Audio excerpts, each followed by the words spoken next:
২১শে জুলাইকে সামনে রেখে তৃণমূল কংগ্রেসের আজকে প্রস্তুতি সভা ছিল। আর এই প্রস্তুতি সভায় তৃণমূল কংগ্রেসের প্রত্যেক নেতৃত্ববৃন্দই কিন্তু আজকের এই সভায় যোগদান করেছেন।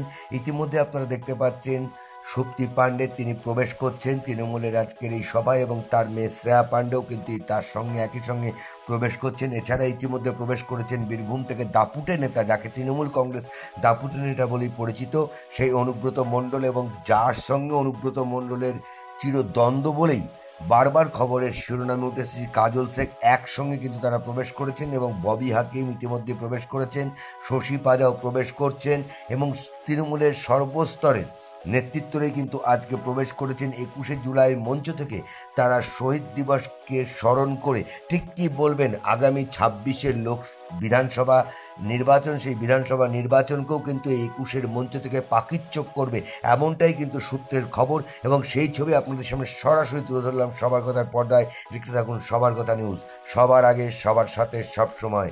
আমরা রঙিন রংবানীরা।